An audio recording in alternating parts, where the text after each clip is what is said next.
The Soviet Union by David, Tristan, Jr., and Connor. The Soviet Union and Communist Idea.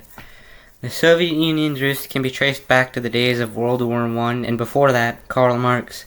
The communist idea came from the book called the Communist Manifesto that was created by Karl Marx, and it states there would be a conflict with the business owners, the bourgeois, and the proletariat, workers. This conflict would eventually boil over to a revolution that would see the proletariat controlling the government. The reason why this is important is because the idea sparked a revolution in Russia called the Russian Revolution of 1917. This revolution was headed by a man named Vladimir Lenin. All I need to know is initially there were two governments named the Provisional Government and the Petrograd Soviet. These two governments competed with each other and seemed like the Provisional Government would become the true government. Lenin intervened and all became a convoluted mess that led to the Civil War happening. The Soviet won and the Soviet Union was born. The first 5-year plan of the Soviet Union was to create a quick and large-scale industrialization across the Union. In order to attain a very strong industrial presence, modern machinery was adapted across the country. To ensure that the country's food supply could support the new population of workers, the Soviet leader known as Stalin began a policy known as collectivization. This new policy was ideally supposed to coordinate and unite the independent farmers all across the nation and allow a greater amount of produce to be produced and efficiency to be increased. In reality, it was a complete disaster as the kulaks were the main targets of this collectivization and they got placed in a gulag. In putting competent and knowledgeable farmers in a gulag and replacing them with workers who didn't want to work on a farm drastically reduced efficiency and productivity, resulting in the deaths of millions due to a famine. Soviet Union's leaders. The Soviet Union had 8 leaders during its existence from 1922 to 1991.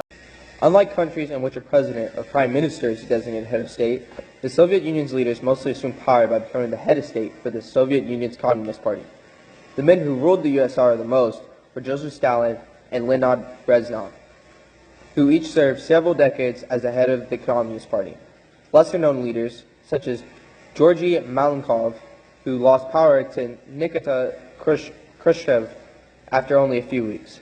Then there's Konstantin Chernyavsky, who died only being in office for a year.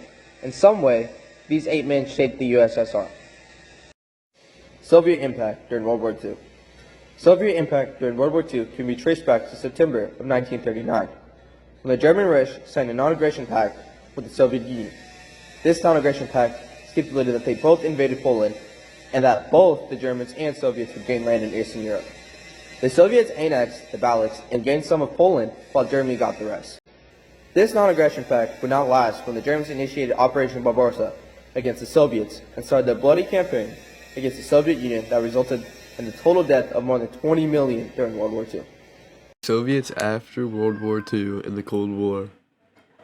The aftermath of World War II left the Soviets reeling. A total of over 15% of the Soviet population died during the war, and much of the Western Soviet Union was left devastated by the German atrocities. Though, after the war, they were able to gain much of Eastern Europe and establish them as a buffer zone against their now rival capitalist. This kickstarts the Cold War and the conflict between the communists and the capitalists.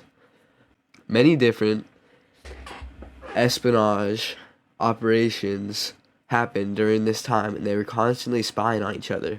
This coincided with technological competition between the two, and this resulted in the Soviets launching a rocket into space and becoming the first nation to launch a man into space. The collapse of the Soviet Union. The Soviet Union started to collapse in most part due to their nigh crippling military spending and the extreme inefficiencies happening in the Soviet Union. Technology wasn't being used in Soviet factories like computers, and their innovative metallurgy was being sold off, taking away another one of their advantages against capitalists. Pair this with the worsening living conditions and press censorship, and you'd have yourself the Soviet Union in the 1980s.